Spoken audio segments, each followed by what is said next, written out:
What's going on, everybody? Welcome back to the Timeless Movie Podcast, episode number 125. My name is Victor Vasquez. Appreciate you joining me on this podcast where I just talk about movies. I ramble, give you my thoughts. Sometimes they're wrong, sometimes they're right, but we have a good time on this podcast, and sometimes I'm not alone. Sometimes I have guests every 5 episodes. That's right. You know him as Mr. Ohm, a.k.a. Mr. Every 5. A.k.a. The Collector, a.k.a. The Smoke to My Stack, Omar Vasquez. Omar, what'd you think about that last one? Smokestack? Yeah. People get it when we start getting into this movie, but I think you are Smoke and I am Stack. What do you think about that?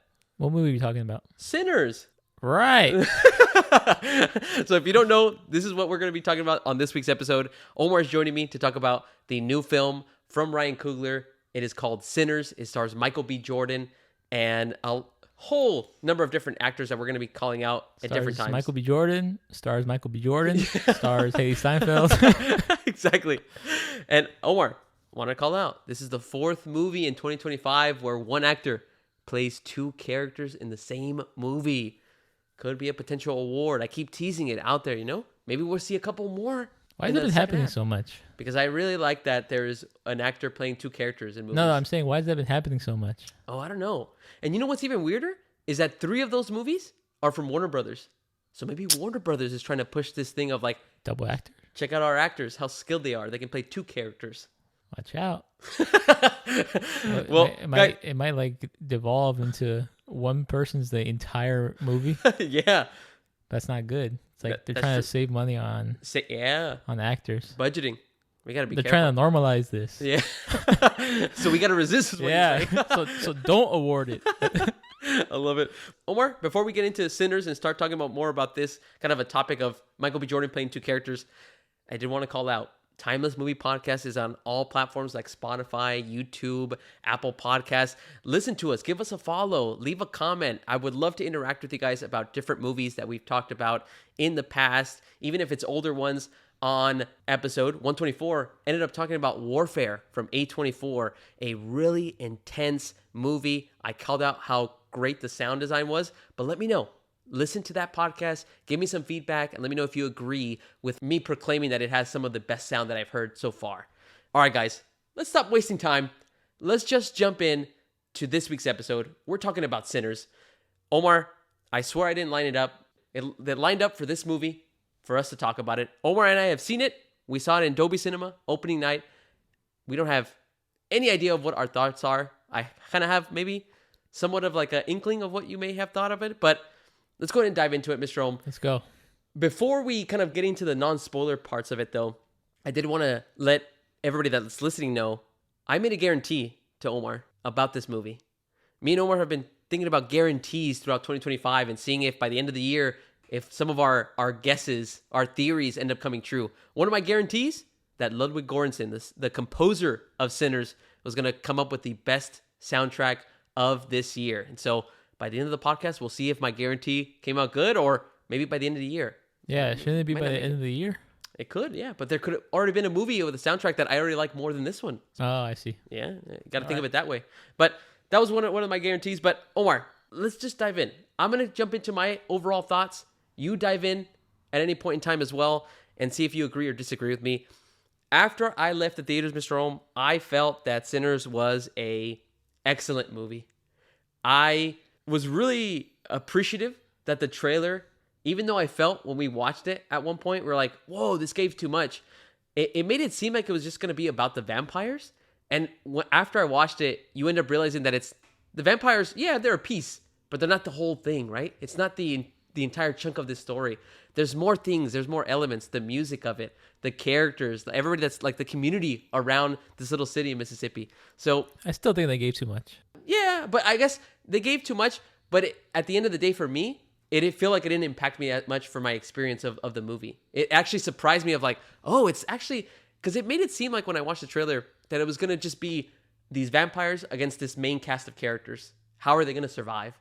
And although, yes, you see that, but there's other elements, though, that are like layered in to that film. So like, to me, it still surprised me in a lot of different ways. Those are my kind of thoughts initially. I had a great time. The performances, the way it looked was really incredible to me. But Mr. Rome, any other kind of thoughts? Anything different from your experience in watching Sinners? I wasn't surprised. Like nothing surprised me. I feel like the trailers did kind of ruin it a little bit. It obviously doesn't give away the theme of the movie, but no trailer does. Yeah. There's no trailer that gives away what the movie's gonna be like centered about. But there's like certain things like Haley Steinfeld becoming a vampire. Yeah. I don't want to see that. I didn't even want to see vampires in the trailer. Yeah. Do you remember the first trailer for the movie? Yeah. Where you really didn't know what was going on? That was the best trailer. Exactly. They should have just kept it that way. Mm-hmm. So like when the vampire stuff started going down in the movie, I already expected it to happen. Yeah. There's nothing like crazy about it. I can see that. But I guess what I'm saying is that the vampires, the piece of the vampires, it made it seem like if that was the main conflict, like this is what's going to go down. And yes, it is a part of it, but I feel like there's other things or other themes that are more important than just the vampires, if that makes sense. And I think I'll explain a little bit more of what I mean when I get to some of the pros that I enjoyed more of, like what this was just trying to show. Like in my mind, when I see this trailer, I agree, but the vampires were the main thing though. Even if the theme wasn't the vampires. Yeah, but they fought the vampires the whole movie. Okay, maybe not the vampires themselves, the conflict with the vampires. Like that wasn't the main piece of it. Yeah, that's what I mean. I know that the vampires are going to be included within it because... With the whole movie, though. Yeah, like in parts of it. No, the vampires were there the whole time. No, they weren't. Not in the first act, man. Like the first setting up the story, they're not. Like that's what I mean. So because the way you're describing it makes it seem like the vampires play like a small role in the movie. No. I wouldn't say that. No, but they do play a part. But I guess what I'm trying to describe. Yes, you're like it's still to me not like this is what like the entire movie is about. Like, all right, hold on. So for like if you're recommending this movie to the person, would you describe it as a vampire movie? No. Really? Yeah. I would. Yeah, I wouldn't. I would describe it as more of like there's elements of horror with the vampires, but it's also like a story of just like people trying to survive. That's kind of like what I'm trying to articulate. And I think this is why I like talking with you, is because even though I wrote down my notes, like I still feel like I'm still trying to really understand this movie all the way through. But yeah, like me coming out of it, there's elements of vampires, there's elements of like that horror, but I also feel like there's other bigger parts of like the music of it, the surviving of it, and that's I think how I would describe it more. Yeah, all right, I agree. Yeah, but anything else, Omar? Any other kind of thoughts initially, like after you left the theater? Before we walked into the theater, we talked about how like this was probably one of the most anticipated movies of the year. Yeah, like there was only a handful of movies that we're really really excited for, like Mickey 17, Superman, and this one. After I left the theater, I wasn't disappointed. Yes. I was happy with the movie. Yeah. I guess we've talked a little bit about it. Me and Omar were kind of going back and forth on like what we thought of the theme as well. Let me give you a synopsis. Maybe this will kind of give you a thought of it. I will have to include vampires. I know that. That's still, again, I know it's a part of it. I guess I'm making it sound like if it's not a big piece of it, which it is a part of the story. Like you need to call out the vampires to make the story make sense. But just to kind of give everybody here that has not watched the movie, Sinners drops you into the year 1932 in Mississippi, where you're introduced to three characters. One of the surprises to me is that not only are you introduced to these twin brothers named Smokes and Stacks, played by Michael B. Jordan, but you're also introduced to Sammy, who is played by Miles Caton. And you're kind of shown the world of where this is taking place. You're seeing Sammy, you're seeing Smokes and Stack kind of going through, and essentially you're kind of given the background as to what they're doing. Sammy is a son of a preacher. He loves music and he wants to really make a name for himself using music. Then you have twin brothers Smoke and Stack, who have come from Chicago. They have made some money. How they made the money, you don't know, but you find out eventually. And what they're trying to do with this money is eventually set up a type of a bar and a dance place. I think they call it the juke bar. And they really want people in Mississippi to have a great time, spend some money, drink, and just enjoy themselves. But what they start realizing is that on the night that they open, these three mysterious individuals come asking to be invited, and they get rejected. After that rejection, some crazy stuff starts happening in the story. So I'll leave it there. It doesn't include vampires. I'll let you guys experience it as you go through. But once again, for me, I was just blown away by like the performances. I enjoyed everything from what the characters were going through, and I was hooked. Like right from the beginning, how everything was just shot, everything like the setting as well in Mississippi just looked so believable. So to me, in my opinion, Mr. Ohm, I feel like people shouldn't wait for streaming on this one. I think they have to go watch it in theaters, especially because there's multiple different formats. You can watch it like in IMAX or in Dolby Cinema. In whatever type of format, it just looks really cool. Mr. Ohm, any different opinion like that? Would you have people like, hey, don't wait, watch it now? Or are you more of like you can wait for streaming on this one? No, I would watch it now. It's definitely a theater watch. Yeah, I agree. Well, we've already rambled a lot without spoiling too much detail. This is the part that I'm waiting for right here. This is what I really want to dive in with Mr. Ohm. So if you have not seen Sinners, this is your last chance. Please leave now, watch the movie, come back, leave a comment. That way we can talk a little bit more in the comments about this film and see if we agree or disagree on some of the opinions that we have about this movie. All right, Mr. Ohm, I've done a lot of talking, gone back and forth with you about different themes and items like that. I'll pass it over to you, my friend. First pro of Sinners. I feel like you're going to talk about the theme as well, right? I am, yes. So I'll let you start it, and I'll add anything after that. Cool. So I'll go to a different pro. Yeah. I like when there's like this is story related. Yes. Where there's like multiple. I like when there's multiple storylines going on in the movie, and so a big thing was like the climax of the movie isn't with the vampires. There's like multiple adversaries in the movie. There's vampires. There's the KKK. Mm-hmm. So like the movie ended not with the vampires, it ended with Smoke fighting the KKK. Mm-hmm. And I like when that happens because it makes the story feel more fleshed out. And it's a good call out too, because I think this kind of leans into one of the pros that I have as well is because of how they set up the story, where it kind of takes place in like one entire day and night, that by the time you get to the KKK coming for Smoke, you're like, you can't even get a chance to breathe. You're like, we just got rid of these vampires, and like now you're having to face another clan like that. Like this is crazy, but I think that's a good effect for the audience, though. I enjoyed that piece. Well, yeah, that's like that can only be a positive. That'll never hurt the movie. You never know. Maybe people get overwhelmed with having to see so much like that of them surviving against the vampires, and then, oh man, I gotta go through another battle. Yeah, maybe. I'm just playing devil's advocate, man. Just giving you the other side. Why though? I'm with you, man. I can't answer for that. I'm just saying that. Shouldn't you only be giving your opinion? Yeah, I said I'm with you though on that point. Yeah, but then you're going devil's advocate. Hey, man, it's always good to hear another perspective, man. I just don't have the other perspective. That's a made up perspective. You're making up another side. That's my first one, though. Just to make you think. Have a debate. Exactly. That's a good one, Mr. Ohm. Mine, the thing that stood out to me is of what I enjoyed most is that they made the film and the story feel like a folk tale or mythology. And it starts with like the first scene, like when they kind of explain that a certain individual has like a gift to be able to like pierce through life and death or pierce through space and time. I'm pretty sure I'm like butchering one of those lines, but I don't know, the way that they set that up of like, because of what like these certain individuals have the capability to do with their music, that they can transcend time and space. But as you're watching the story, you're like, oh man, okay, yeah, like that totally, like, not that it makes sense or it's believable, but it's more of like, you could definitely buy in to what they're trying to tell you of, okay, yeah, there is vampires, or there are these beings that like are looking for different powers or looking for different types of elements that maybe certain people have gifts in, or things like that. Like just the entire feeling of the movie, it's based in reality in a way, but also based in like folktale, and it kind of mixes both of them together. It feels like you're just listening to like a story that somebody might be playing out of like from generation to generation or family member to family member. And it's just telling you all these different things that have happened in the past and how they survived or what they went through. And it's like, oh man, that seemed really cool to me. I don't know if that makes sense, but that was a long pro. Yeah, it is. All my pros are long, so in every podcast.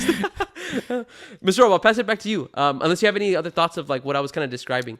Well, I kind of add like the way you saw it as a folklore, and I kind of saw it as like what I think that they're trying to portray is that like throughout history, people have stolen black people's music, and I kind of thought that's what they were going for in the movie. How it's like you transcend space and time with the music, and it attracts these vampires.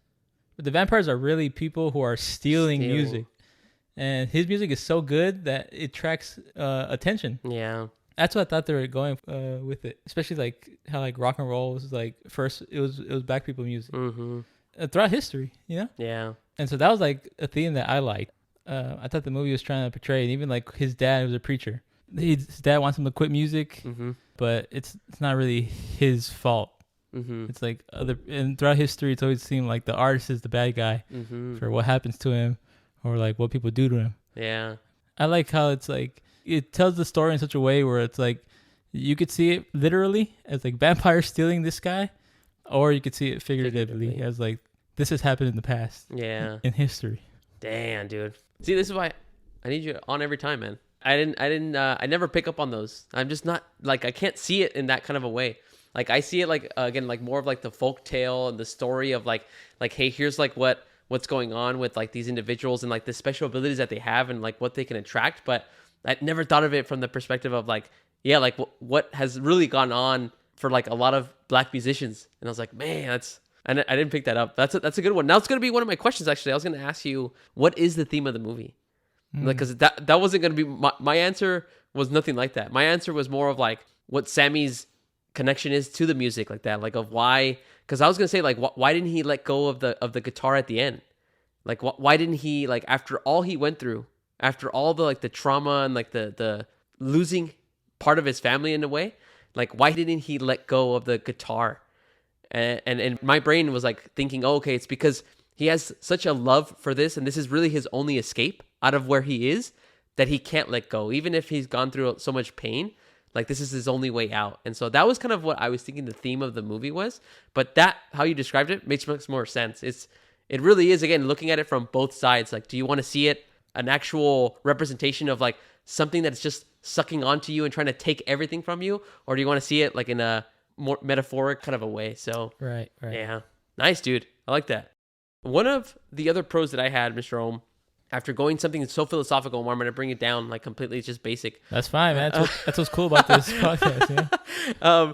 My second favorite thing and my pro for Sinners is how great the dialogue was. Yeah, I was so blown away at every conversation being meaningful between the characters. Like no line was wasted. Like right from the beginning when you like see like Smoke and Stack interacting with different people. Like there's like a scene that I remember where you have Smoke played by Michael B. Jordan and he's talking to a little girl outside of a store and he goes, "Hey, you want to earn some money?" And like in that conversation, he's like teaching her like what you should be doing. Like, I'll give you 10 cents per minute that you stay in this car. And then the girl's like, "Yeah." And he goes like, "No, like you got to ask me a different amount," like that, to like show her the ropes of like what she should be asking. I'm like, and it's just simple conversations. Or when Stax goes to his friend Cornbread, he's the bouncer. He's the guy that's going to be blocking the door from the juke bar. And the way he kind of just comes up and tells him, it's like, "Yeah, I got a job for you," like that. And then like he first talks very smooth and then he starts like talking down in a way of like, he's like, "Hey, I got money," like that. And he was like, "You know what? Cornbread basically going to go try to beat him up." And his wife is like, "No, wait, how much are you talking?" And like that. And then it's just things like that, like that. You're just having these really great conversations. And it's just all because of the writing and dialogue. And I think that leads me to really appreciate the beginning of the movie where they start gathering everybody. They gather Cornbread. Annie is going to be the one cooking food. They get Delta Slim, who is going to play a little bit of the blues, but also help Sammy kind of get a little bit more understanding of how he should be playing. So like this whole like assembling of all the folks that are going to be involved in the juke bar, all because of that writing and the dialogue made me connect to everybody. So that it makes it even sadder at the end when you start seeing some of them die and you're like, or like Grace, who's one of the owners of like a liquor store there. And like, she was like really cool because she was also somebody that would go back and forth with Smoke of like, no, I'll make the sign for you, but at this price. Or like, "Oh, this is the only color I have. Let's have this." And so all that conversation, all that dialogue just added so much to like the flavor of the movie that I really enjoyed. Dude, the small lines, and it gives you so much about the character. Yes. Like you talked about Smoke talking to the little girl, and you find out all you need to know about Smoke from that conversation. Stack talking to Cornbread, and you find out all about Stack's personality through that conversation. Yeah. Dude, it's crazy. And even the characters, you learn about Cornbread just through the small conversations. Yeah. Or like Slim, you learn about his personality. And these are like not long dialogue between No. the characters. But every line is used to like a precise like little tidbit of like, okay, yeah. Even like when it's Sammy talking to Mary.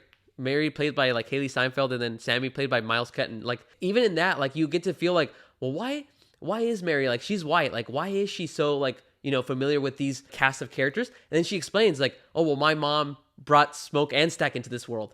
It's like brought them both in, like we're all family. And it's like, it's just little details like that like everything mattered in regards to what lines they were saying. Like nothing was wasted. Even in like certain lines when like there was obviously some comedic lines that like were said by Slim, especially when the section where the vampires started coming out. But even those like were just like it relieved a little bit of the tension that the film had as it started getting a little bit more intense. So that's my, again, super long pro. I like dialogue writing. Mr. Rome, that's a good one. What about you? Any other pros that you have? I mean, it's obvious, but and I'm pretty sure you're gonna bring it up too. All I'll say is the music. Oh, music is a huge pro and a big part of the movie. Yeah. It's not just like another thing that's useful. It's not like it's just like, oh, here we have a movie, let's make a cool soundtrack. Yep. No, it's like it means something in the movie, and it means something for us when we hear it as a soundtrack or in the background. Yep. It really adds to the tone of the movie because it all feels like it's from that era. Exactly. Nothing is out of place. That was really good. I was gonna say, did it feel at all like sort of like a musical to you?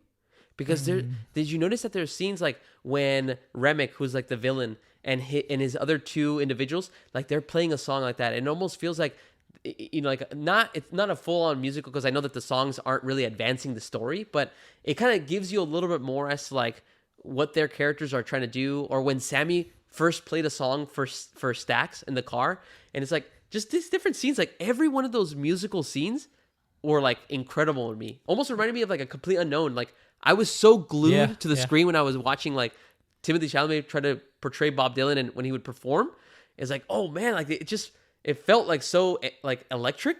And it kind of got that same feeling whenever they would play a song or like and actually show the entire scene of them playing something or singing something.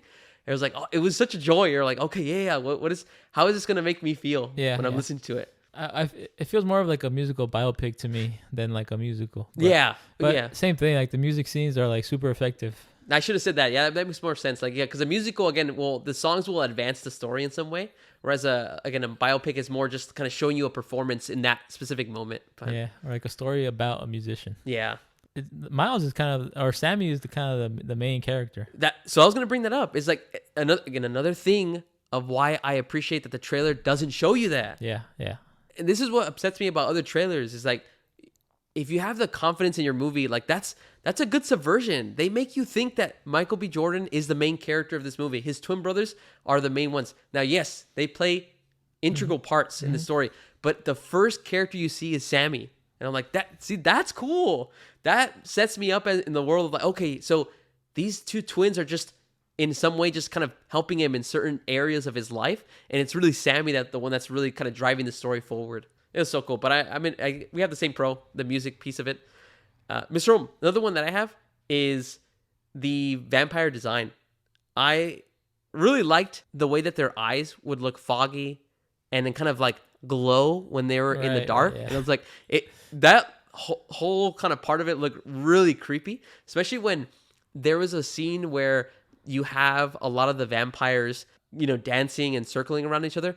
And like, again, the way that they shot it, it looked like they kind of used like almost like natural light. So like it was really dark sometimes, but all you see are the glaring like eyes, like just in the dark, and like it looks super creepy. But then what was cool is that when they came into the light, they would then sometimes turn red. And so the whole design, I thought, was really well done by like the makeup artist and everybody that was doing it. They seemed like they used a lot of practical effects for it, but I really enjoyed that entire kind of vampire design.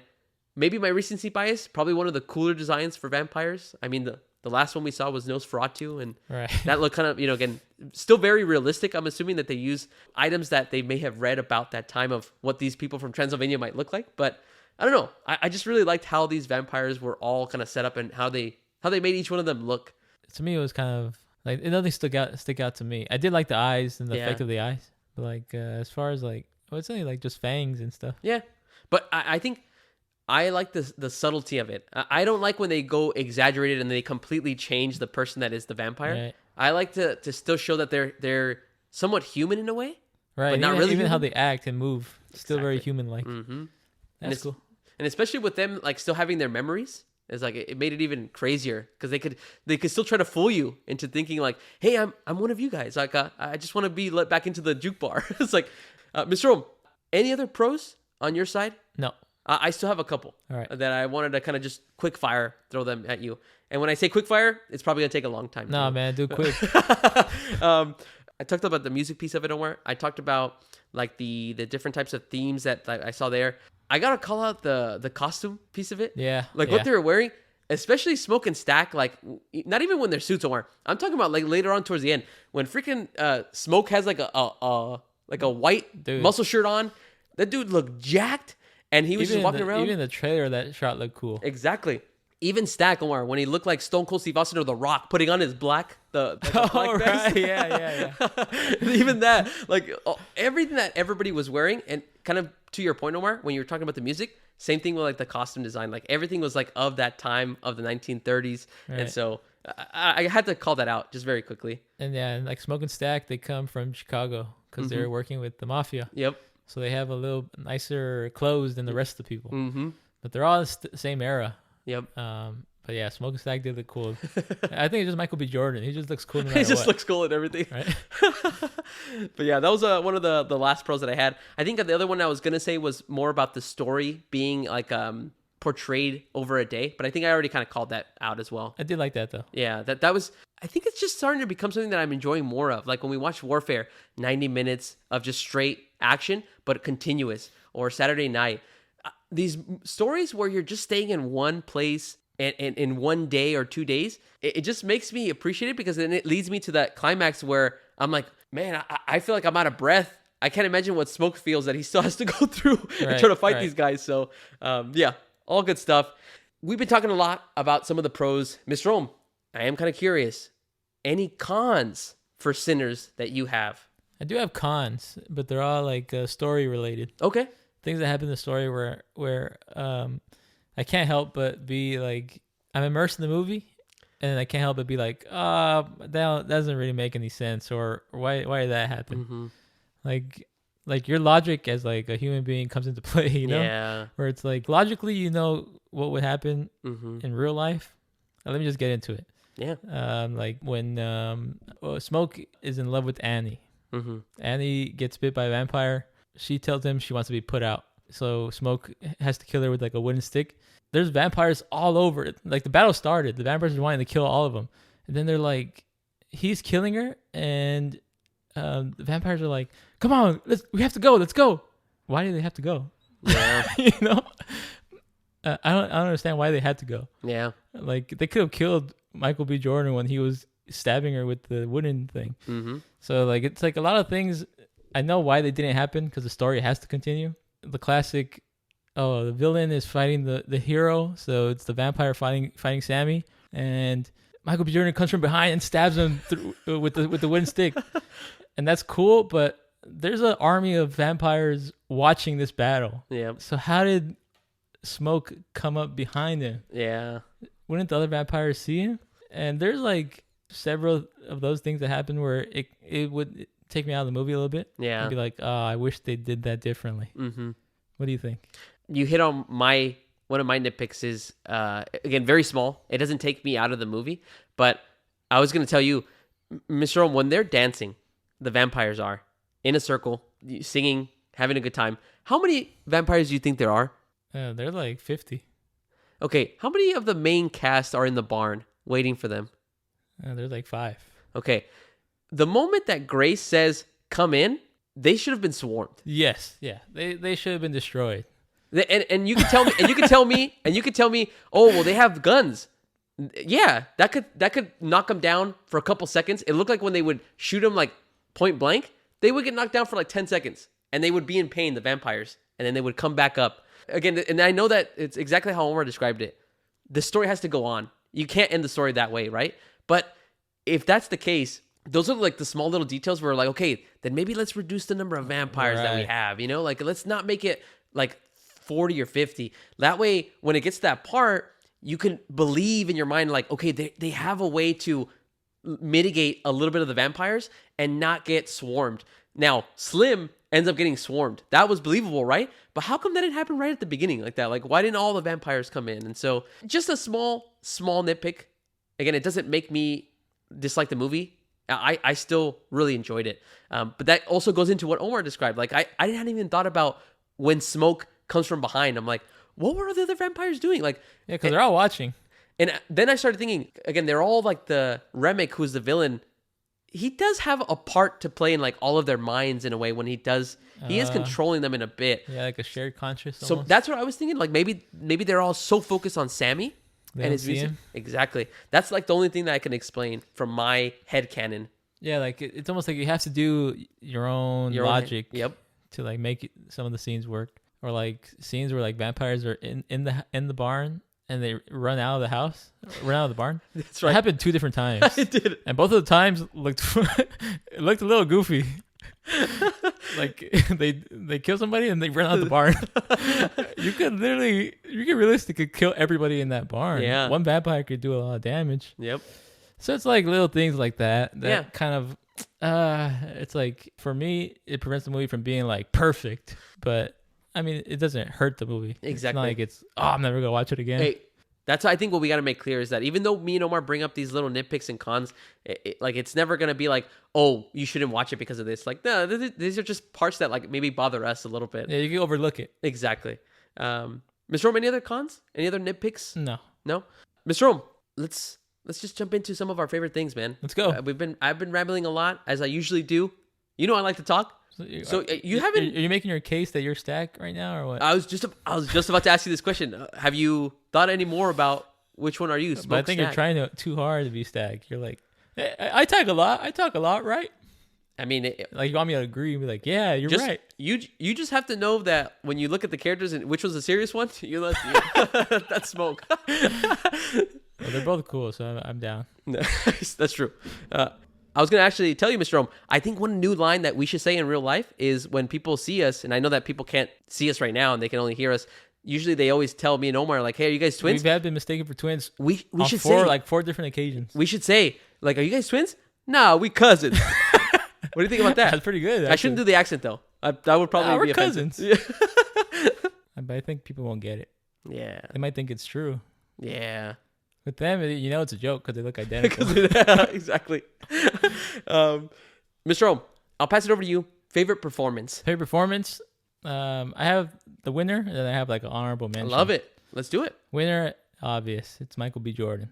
Right here, man. Same. Two roles, both believable. Both different. Since the beginning, you can believe these are 2 different people. Mm-hmm. And it never crosses your mind to be like, I don't buy it. It's always like, yeah, this guy is this Stack, this guy is Smoke. Mm-hmm. That's incredible. Yeah. Honorable mention, though, I'll do Delroy Lindo. Oh, yeah. Slim. One of my favorite scenes in the movie is when he's in the car with Sammy and Stack, and he starts telling his life story. Do you remember that?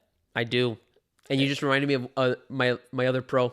So keep going. But it's like his story is like so vivid. He actually feels like, it doesn't feel like he's acting. It sounds like somebody whose actual story he's telling. Like, it's like this elder who's lived like an entire lifetime, and he's telling like his life story, and it's crazy. It's incredible. It's like, and it's super deep. Yeah. And he could go for something like that, and then he later in the movie becomes the comedic relief. Yeah.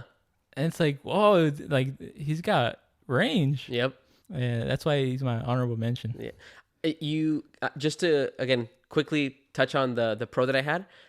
Did you notice that when Delta Slim was telling his story, or when Annie was talking to Smoke, that there would be a sound or a background effect of the story that they were telling? Yeah, that was, and I can't believe I forgot. I wasn't looking at my notes, but I thought that was so cool that they would do that for like those characters. And there was probably other ones that I maybe didn't catch, but for when Delta Slim, you could hear when he was mentioning something about somebody being lynched, you could hear like the noise and I think I really appreciated that as like a cool way to like flashback to like know that there's like this ambient sound of like, oh man, it's like an actual story. Like yes, when somebody tells you a story, you don't see their memories, but like you start imagining, and that's exactly what happens. It's one shot of Slim telling his story, but it feels like a flashback. Mm-hmm. It's incredible. Great. And it's probably that, and also Annie. It's like the only few monologues in the movie, and it's like a long monologue, but you're not bored. You don't want to like go to the next scene. You're fully invested. You're following every single word that they're saying. And that goes on to the pro you said about not wasting any line of dialogue or anything. Dude, it's great. Love it, dude. I'm just gonna piggyback off of you. Michael B. Jordan was also my favorite performance. Again, those characters of Smoke and Stack being so different, but you could tell again just by their personalities and how they would interact with everybody. I loved it. So props to Michael B. Jordan. My honorable mention is gonna be Miles Catton. I was surprised at how deep his voice was. Again, like I think he's only 20 years old, like in real life, but his voice was so deep. But he's actually a singer. I actually did a little bit of research like that, and he actually has been singing for like at a young age. And so he was incredible. Every time he would get on the guitar and it would just start playing, I was like, man, he sounded like a musician, a blues musician of those times. And it's incredible how he was able to accomplish that. So Miles Catton is my honorable mention. Yeah, like we talked about when we watched Opus, I was like, I can't believe when somebody says they're a big star in the movie because there's music they show in the movie, to me, is not believable. Yeah. It's not, like, I would listen to that song and I'd be like, well, if that released in real life, that would not be, they would not consider him the biggest artist in the world. And that happens with every movie I see. Yeah. But with Sammy, it felt realistic. If like when he would actually sing, and it was a song they made up for the movie. I think in the 30s that would be like an incredible song. Mm-hmm. And people would be like in awe. Yeah. Speaking of being in awe, Mr. Ohm, let's move into the favorite scene. You like that transition? That was good, yeah. I got to do better than that. I always feel like I repeat the same words. Okay, cool, man. And then I move on to the next thing. So I got to work on my transitions. Anyway, I just ruined it. But Mr. Ohm, favorite scene of Sinners, man. What do you got? Favorite scene is the beginning. Oh. Starts off with like cameras in place. Sammy's driving towards the camera, and he's all torn up and bloody. And then the camera doesn't move. It just rotates. And it's perfectly symmetrical with the church. And he walks in, everybody's dressed in white, and they all turn around. And then, like, when his father's talking to him, he's a preacher, and he's talking to him in front of a bunch of churchgoers. And there's flashes of the vampire. Ooh! I was hooked right away. Me too. I love that. I guess one thing we didn't talk about was, like, how there were certain moments of jump scares, but they were used, like, really effectively, like that. Like, at the beginning, like, it almost looked like Remick was mimicking like his dad, like the priest, like that in certain movements, just very quickly. And I was like, oh man, that was really well done. Yeah, it was really good. And something I just realized right now, the flashes of the vampire happens when we see shots of Sammy, and so it kind of gives you the impression that like that evilness is inside of Sammy right now, and he hugs his dad. I thought he was a vampire in the beginning. Oh. I was like, oh, he's infected. He's probably going to kill him in front of everybody. Yeah. And the story goes back to the beginning. Maybe you think that was on purpose? It could have been, especially with like the scratches and what he had. You could have definitely believed that like he was already infected at that point. Because he was all bloody and walking like all tired into the church, you know? That's a good way to think about it. I didn't think about that. Well, like if he could have been like an actual vampire at that point. I thought he was like right in the very beginning. Dude. What's your favorite scene? Great call out, dude. Mine is gonna be the one where Sammy performs at the juke bar, and he cuts through space and time. Oh yeah. So it's gonna be so hard to explain this. So I'm not gonna ruin the scene. But if you go watch it, let us know in the comments if you agree with my favorite scene or even Omar's favorite scene. But if you were to explain it to somebody of like what that scene like does in regards to not only being a scene that takes you through almost like, again, time and different generations, but it's also a one-shot, Omar, if you notice. It takes you through the entire bar as you're seeing different pieces of musicians that have this gift, and it brings them all into one place. At first, like if you were to tell somebody that, you're like, but why would, in a movie that takes place in the 1930s, why would we see somebody on an electric guitar? Why would we see hip-hop? Why would we see breakdancers? That doesn't make sense. Like, or it would be such a weird juxtaposition of like, Like it'd be jarring. Yeah, you'd be jarred as like, what am I watching? Like, how does this make sense? But because of the line at the beginning of there's certain individuals that have a gift to pierce through space and time, of like the genius of like how that scene was like set up. So like even though like at the beginning I was like, what is going on? Like where are we looking at? Or where it's taking you through an entire kind of a portal through different time periods of music. And it works so well that by the end when it's like when you see Remek's face and he's like his eyes are glossy and he's like because now he knows like this is what I need to get my hands on. I'm like that everything, the whole one shot leading up all to like to Sammy just performing an amazing song and then to Remek at the end just like being in awe of like I need to get in. And so it's like, oh, yeah, that was really good. Incredible. And like you said, it was a one shot, and so like the actors were still in the scene acting. Mm-hmm. Like Grace and Annie, they were working during the bar scene. Yep. So they're still working, but then there's like a guy on an electric guitar. There's like people from the past just dancing around them. Yep. It was a cool visual. Yeah, it was such a I would not have expected a scene like that to work for me, but it worked immensely. So I was really happy to kind of see that kind of a scene in that movie. Mr. Rome, passing it back over to you. Last thing, favorite shot or frame of Sinners? I really liked the one that came out in the trailer where Smoke and Sammy are in the lake and they're kind of just staring all scared. They're like trembling in the water. I've always liked how that shot looked, even in the trailers. Yeah. And after watching the movie, I think it's still my favorite one. I'm right there with you, man. On a trailer shot.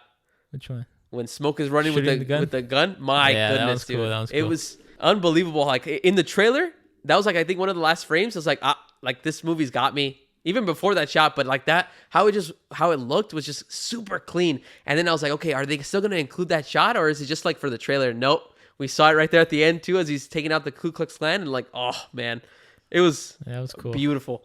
So that's it, Mr. Ohm. Anything else? Anything like random? Anything that popped into your head that you still want to bring up about Sinners? I think I said it all. Yeah? Yeah, I think you reminded me of one in regards to like that flashback and the like sound effects that they included. So, I mean, this is why I love doing this podcast, dude, because I get to like really come up with a lot of thoughts and even things that I didn't write down, still able to like at least try to articulate it in the best way I can. Off the cuff. Exactly. That's better. You should stop writing stuff down.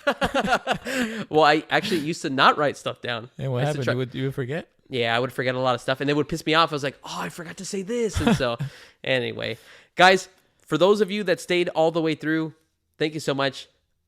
But wait. What? We're not done yet. Not yet. That was just our pros and cons. Mr. Ohm, what's left? We have the important question, man. You know what's left, man? Is Sinners timeless? You're the guest, Mr. Ohm. Is Sinners timeless? Can I rewatch it over and over again? I say yes. What do you think? I was thinking about this a lot, Mr. Ohm. Me too, actually. Like, I thought my expectations were going to mess with, like, my viewing of Sinners. Of like, because I've been excited for it for a while. It's one of our most anticipated. But even after I left, I was like, man, this is such a great movie.